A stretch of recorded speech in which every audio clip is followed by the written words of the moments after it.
Анестезиологдор наркоз берүү менен ооруну сездирбей хирургиялык операцияда адамды жасалма жол менен уктатышат. Ошондой эле операция учурунда сиздин өпкө, жүрөк, мээ, бөйрөгүңүздүн иштөөсүн аппараттардын жардамы менен көзөмөлдөп, сиздин эс учуңузга келгенге чейинки ден соолугуңузга жооп беришет. Лапароскопический путь менен өтүн алды биздин Мамбет Мамакеевич академик. Андан кийин лапароскопический эхинококектомия печени болду. Азыр сиздерге берген суроону ушул кишиден сурайбыз. Бизди даана көрүп атасызбы? Ичиңиз ооруган жокпу? Бутуңуз ооруган жокпу? Абдан даана көрүп атасыз. Мына операциядан бүткөндөн кийин ушундай. Мына ушундай жооптуу кесипте аркалган улуттук хирургия борборунун реанимация жана анестезиология бөлүмүнүн бөлүм башчысы Жамиля Чыңгышевага айрылып, кызыктуу суроолорубузга жооп алдык. Медицина өнүккөнгө чейин операция жасала турган адамдын денесинин айрым бөлүгү муздатылып, оорулууларга алкоголь ичимдиктерин ичиришсе, кээде оору сезимин азайтуу максатында канды кишинин эси оогунчу агызышкан экен. Ал эми наркоздун пайда болушу менен операция жасоодо кыйла жеңилдиктер пайда болгон. Анестезиология кесиби деген бул өтө оор жана опурталдуу кесип болуп эсептелинет.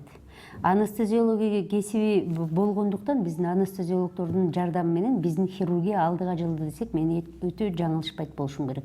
Себеби чоң операцияларда альвеококкоз, эхинококкоз, рак ооруларын ушулардын баардыгына анестезиологдун жардамы жок, биз чоң операцияларды жасай албайбыз. Себеби деген ашказандын жарымы, уйку бездин жарымы, 12 эличи баардыгы ушундай чоң операциялар, ПДР деген операция болот да. Эми бул операцияны биз наркозсуз же анестезиологдун жардамы жок жасай албайбыз. Ошон үчүн анестезиолог деген кесип бул өтө оор кесип. Анестезиолог мындайча айтканда больнойду пландуу түрдөгү жана опурталдуу тез түшкөн ооруларга биз наркоз берчи врачтар болуп эсептелинет да. Ошол учурда врач кандай болуш керек? Биринчиден оорулууну караш керек. Оорулуунун ушул наркоздун кандай түрүн көтөрө алат, кандай кылып өткүзсө болот, жана ошондой эле оорулуу кандай келсе, ошондой чыгып кетиш керек да. Эч убакта анестезиологдун ошибкасы болуп, больной майып болуп калбаш керек, жемерт болуп калбаш керек да. Мындан тышкары наркоздун түрлөрү да өнүккөн. Алсак учурда ооруканаларда жыттатуучу газ түрүндө, булчуң жана вена аркылуу сайыла турган, бириктирилген жана омурткалар аралык кемирчекке сайылчу наркоздор колдонулат. Ошондой эле жер жүзүндө кандай наркоздун препараттары болсо, биз ошонун баарын колдонобуз. Бизде азыр диприван, пропофол деген наркоз менен колдонобуз, ал деген абдан жакшы. Больнойго операция бүткөндөн кийин 10 мүнөттөн кийин больной өзүнүн сознаниесин полностью келет. Чет мамлекетте, Россияда колдонгондой эле бизде жалпы наркоз колдонулат, кан тамырга куюлчу, күрөө тамырга куюлган наркоз колдонулат, спинальный деп айтып атпайсызбы, жүлүнгө сайылган наркоз. Азыр төрөттөрдө колдонулат. Анестезиолог, реаниматолог, дарыгери Жамиля Чыңгышева адамга берилчү наркоздун түрү жана өлчөмү кантип аныкталаарын да айтып берди. Адамдын деген весине жараша. Эми бөлө кандай десем, көп жыл иштеп жүргөн врачтар уже адамдын весин көзүнөн эле көрөт. Момунча вес турат, момундай болот. Ушунун ар бир адамдын весине жарата микрограммдан эсептелинет. Адамдын оорусуна карап саябыз. Если сокур ичеги болуп келе турган болсо оорулуу, биз подместный анестезия өткүзсөк болот. Бул абдан жеңил эле, абдан жакшы обезболивать этет, эч кандай больной сезбейт. Бирок ошол эле учурда ошол сокур ичегини биз наркоз аркылуу өткүзөбүз. Себеби деген ошол больной ошол местный анестетиктерди переносить этпейт, аллергический реакциялар болот. Ошол учурда биз наркоз беребиз. Биз аллергиянын баардыгында да, астматиктерге дагы дарылардын баардыгын колдонобуз. Эгерде астматик болуп калса, ушул наркоздун кээ бир препараттар колдонууга болбойт. Аны врачтардын баардыгы билет.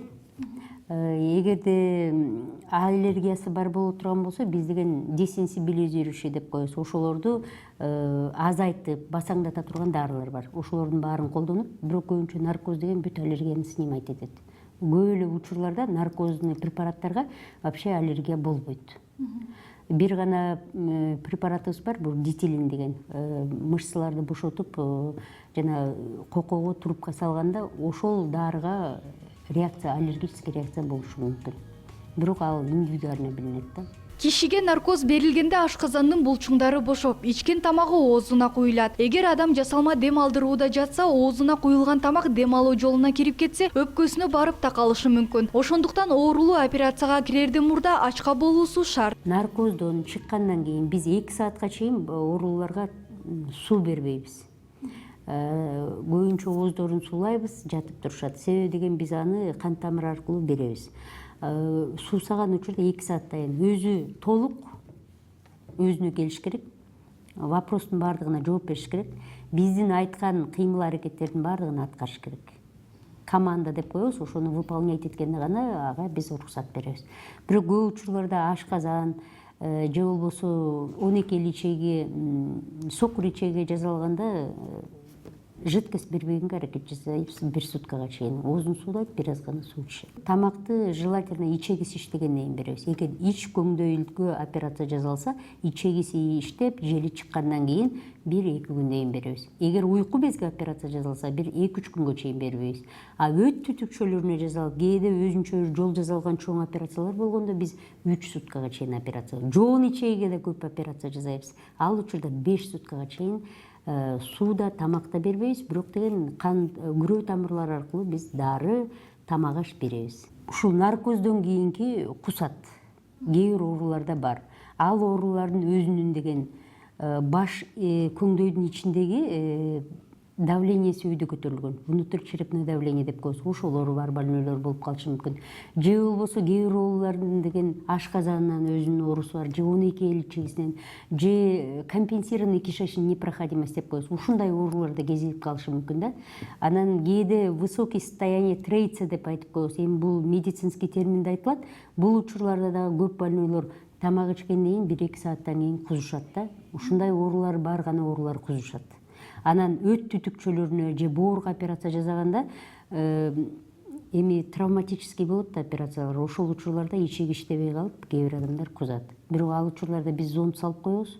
Кусканга жол бербегенге аракет жасайбыз и противорвотный дарылар жасайбыз. Бычактын мизи денеге тийгенде оорунун баарын сезип, жанын көзүңө көрүнгөнчө, эч нерсе туйбай, тынч уйкуда жатып операция өткөргөн алда канча жакшы. Бирок оңой нерсенин да терс жагы болоорун унутпай, наркоз адамдын ден соолугуна канчалык залаакасын тийгизерин билип көрдүк. Побочный эффекттер болот, эми ал анча чоң деле эмес, алардын баары өтүп кетет. Биринчиден больнойдун вот спинальный анестезия деп айтып атпайсызбы, жүлүнгө анестезия. Ал деле технический да, биринчиден. Побочный осложнение, баш оорушу мүмкүн, сий албай калышы мүмкүн, сийдиги чыкпай калышы мүмкүн. Эми булардын баардыгы, если биз деген ошону правильно технически жасасак, бул побочный эффекттер болбойт. Себебин абдан ички ийне менен жасаш керек. 27 деп коебуз, пенкан деп коебуз, ушуларга да. Биз кичине акча тратитип жакшы жасасак, эч кандай осложнение болбойт. Анан кээ бир учурларда наркоздон кийин оорулар кузушат. Мүмкүн 1 ай, 15 күн, если өзүнүн бир неврологический, психологический бир совпадать этип калбасачы, больнойлордун баардыгы эле ойгонгондон өзүнүн эсине келип, абдан эле жакшы болушат да. Кээ бир ооруларына кошулташыл болуп, унчак болуп калышат, бирдемени эстебей калышат. Бул баардыгына касаться этпейт. Если өзүнүн сопутствующий основной заболеваниясы болбосо болбойт. Кесип адамдын эмес, адам кесиптин ажарын ачат деген Жамиля айым жумушта кандай көйгөйлөр болбосун аны ишке алаксып, унуткарып, жеңүүгө болорун айтат. Эң башкысы өз кесибинин баркын билген адистер арбын экени кубандырат.